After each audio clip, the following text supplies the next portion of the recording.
Hello, my young artists. Mr. E here from Art with Mr. E, and I am going to show you today a way to draw a house. Now, there are many ways to draw a house because there are many types of houses, but I'm going to show you a way to draw a house.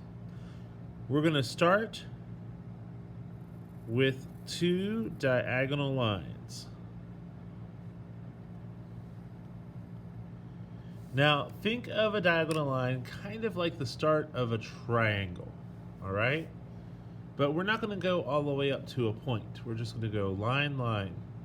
And then we're going to connect those lines with horizontal lines. Remember, horizontal is side to side. So I added my horizontal lines. And if you want to put a chimney on your house, you can. You don't have to because not all houses have chimneys.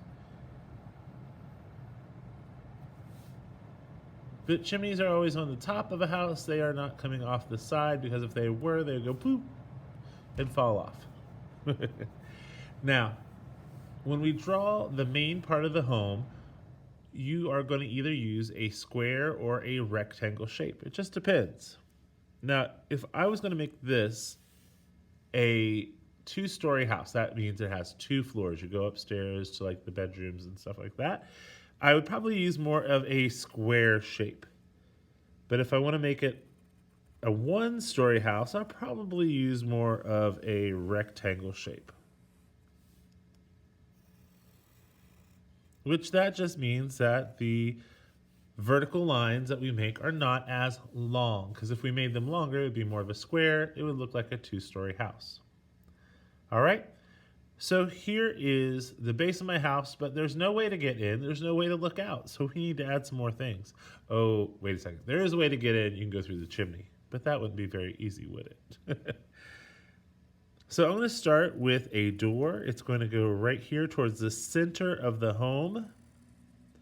When I create the door, I usually put a door frame on it. Think of it kind of like a picture frame.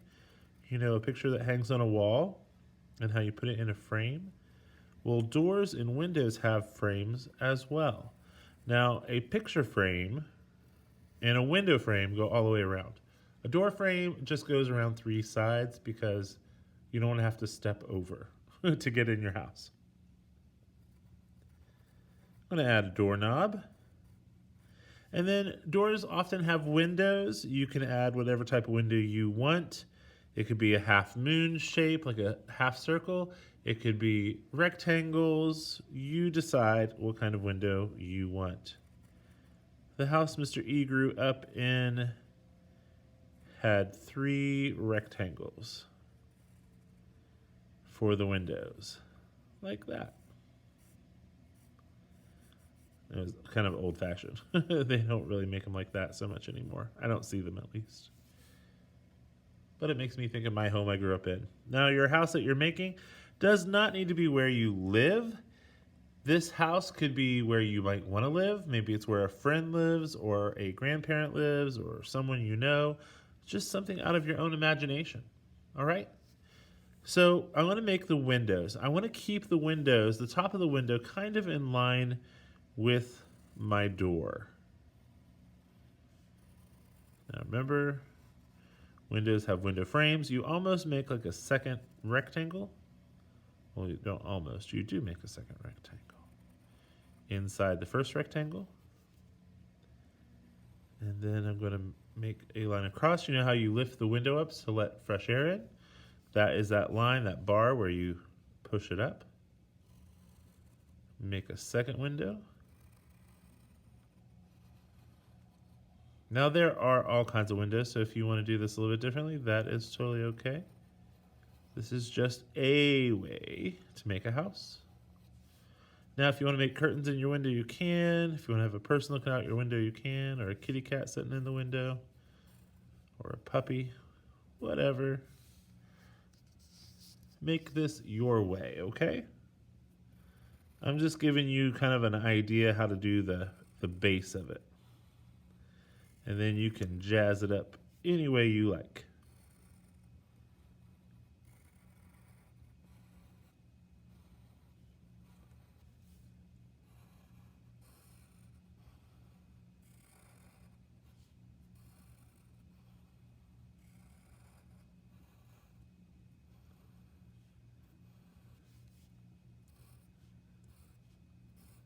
my curtains in the window. So our house is cool. It doesn't have a lot of detail in it yet though. The windows are great, doors are great.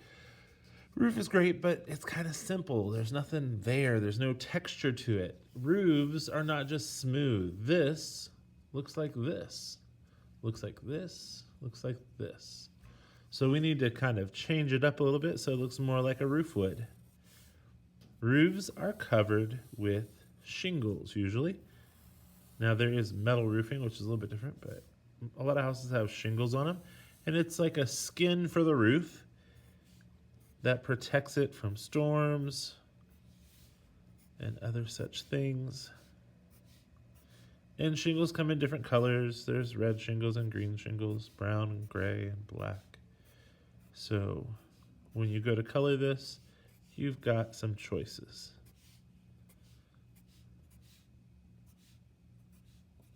All right. Now I'm going to cover the house in vinyl siding. Now vinyl siding are those plasticky type planks that go across your house. It also helps protect your house and it adds the color to your house. Now if you wanted to make a brick house, you totally could make a brick house. That is absolutely fabulous. I just want you to start trying to add some detail into your house so that it doesn't look so empty. Okay? Now if I wanted to make bricks, I would just do alternating vertical lines within the sections.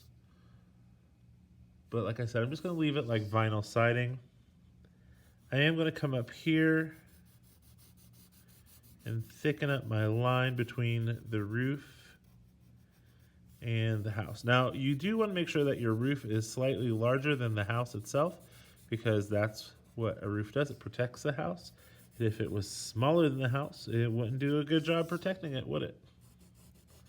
It would let the rain and the snow in. That'd be bad. All right.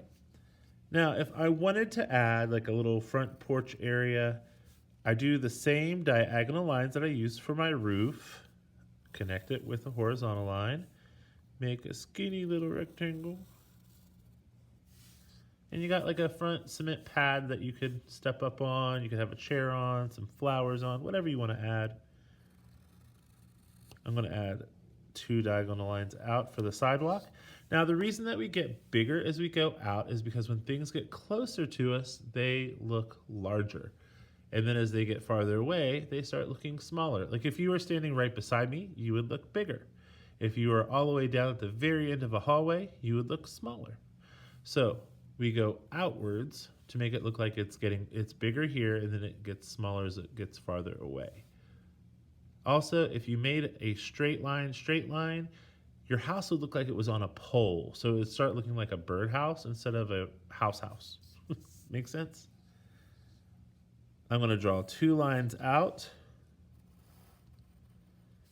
for my ground. Now I don't put the ground at the bottom of the house because that would make the house look like it was on the edge of a cliff ready to fall off. In this way, by making the line higher up for our ground, it makes it look like there's a backyard to the house. So you could go back there and play with your puppy dog. Or maybe you have a secret swimming pool back there. All kinds of cool stuff. You want to add shrubs to your picture. Shrubs, bushes, whatever you want to call them. People add that. It's called landscaping. Makes your yard look pretty. People have different kind of plants and shrubs and stuff around their house to make it look pretty. All right, so some shrubs. You want to add a tree or a mailbox, you can totally do that. That would be incredible. Here's a picture that's a little bit further along to show you. I added a fence for the backyard, a tree, a plant on the porch, a kitty cat looking at us, some grass marks. If you want to add like a mailbox, you could add a mailbox. Have the line go off the edge like the mailbox is super duper close to the person that's looking at this. And put a little flag on the side of it. Who doesn't love to get some mail? Make a little mailbox. All right, have fun creating your very own house. Bye-bye now.